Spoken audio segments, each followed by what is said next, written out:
The banks are panicking and the financial system is on the verge of a crisis. And we are talking about a massive liquidity crisis that's sweeping across Wall Street. We have to realize that the US financial system is a hair's breadth away from either historic collapse or the greatest bailout known to man, and the big banks know it. Remember First Republic Bank, another regional lender that is still in trouble. Their stock is down at an insane 86%, showing that this is at least an investor run, with the bank having a massive crisis of confidence. But what's crazy is how the big banks are now pledging $30 billion to shore up the defense of First Republic. Wall Street has engineered a coordinated bailout by pulling money together. And guess who was the mastermind behind this?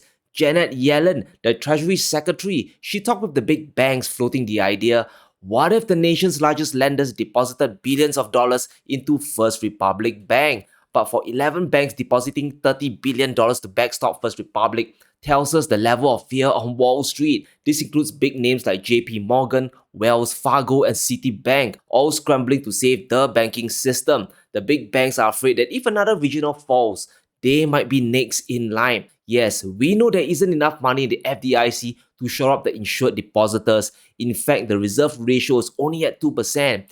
Only 2% of insured deposits are covered with immediate cash. The rest will be printed up by the Federal Reserve. If First Republic falls, the bigger banks are next and their stock prices will be clobbered. And we don't know how exposed the big banks are to falling share prices.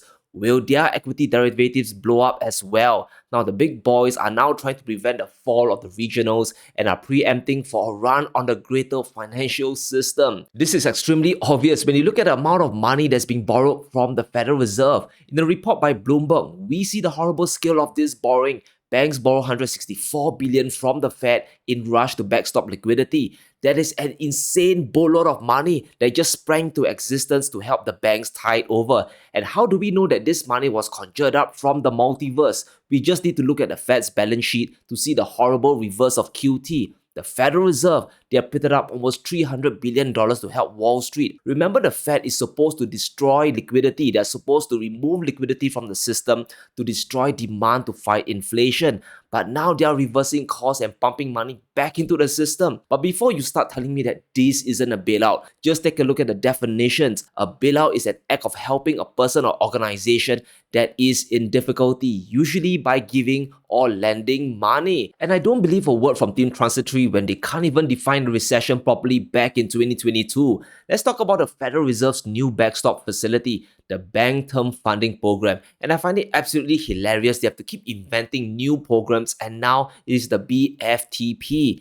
But it is interesting to realize that the banks aren't rushing to use the backstop just yet. In fact, the Federal Reserve, they have earmarked around $25 billion to save the banks, but only $11.9 billion was borrowed from this facility. The terms of the backstop seems great for banks. Basically, you can pledge your toxic assets to the Federal Reserve as full collateral at par value. This means any bonds or treasuries you bought before March 2023 will be valued at full price. They could be down 20 or 30% in value, but the Federal Reserve will price them at 100%. But here's the big problem that the Federal Reserve just can't understand. The financial system runs on trust and confidence.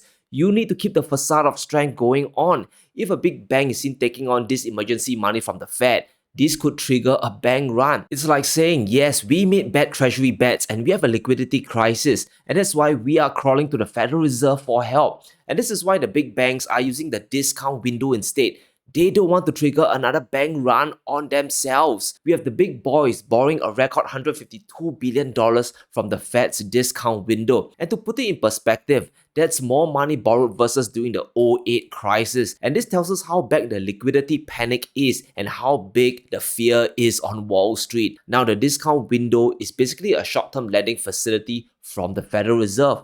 It's basically a loan shark window for banks where the Fed lends bank money for up to 90 days at high interest rates. And we can see the discount window rate is at 4.75%.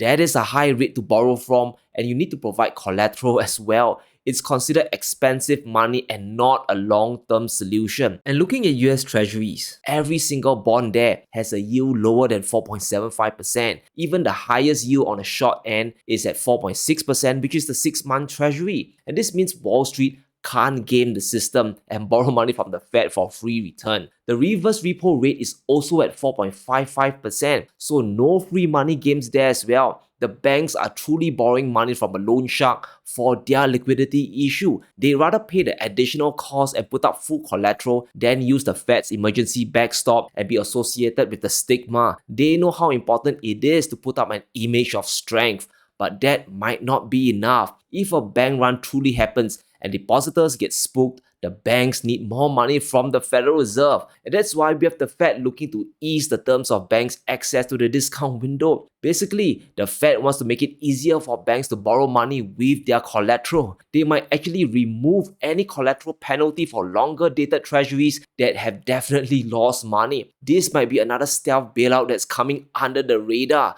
So let's consolidate how much money the government has loaned to the bank so far. And let's not call it a bailout, right? And let's just call it a liquidity lifeline. Maybe that sounds better. And in total, the Fed has loaned over $160 billion from the discount window plus the emergency backstop. And let's not forget the $140 billion that's going to save depositors in SVB and Signature Bank. So this is $300 billion more in the balance sheet of the banks. And yes, the money will have to be paid back, and it is expensive money. But this creates a tremendous moral hazard, showing that the banks are untouchable and they will always get emergency money from the Federal Reserve.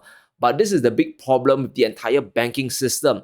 The moment we went down the fractional reserve banking model of holding 10%, 5% or less in reserves, this crisis was bound to happen, and the Federal Reserve and Janet Yellen has made things worse with the SVB depositor bailouts. The problem with all these backstops and lending windows they created is how flexible the terms can get. When a liquidity crisis happens, it is meaningless. If you can value devalued assets at 100% par value as collateral, it allows for more speculation down the road. And guess what? This backstop could increase exponentially. It probably won't stop at just $25 billion.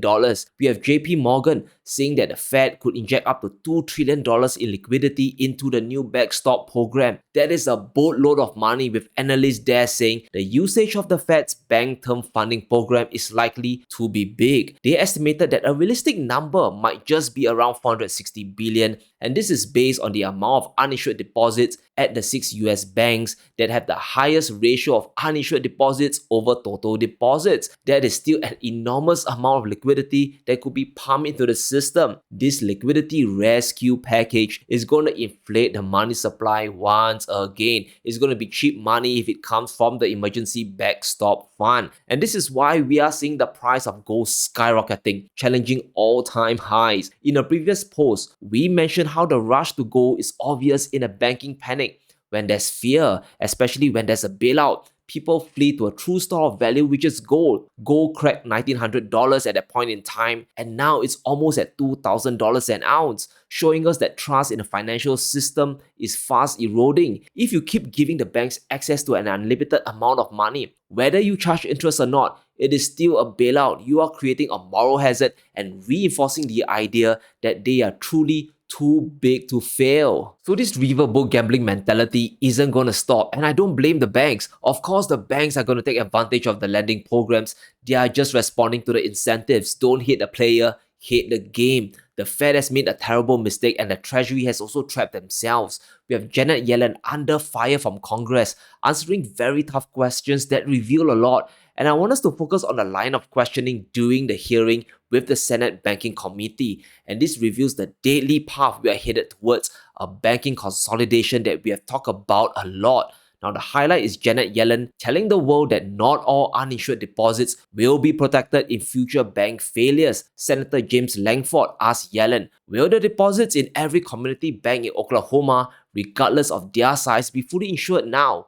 Will they get the same treatment that SVB and Signature Bank received? And this is where things get spicy.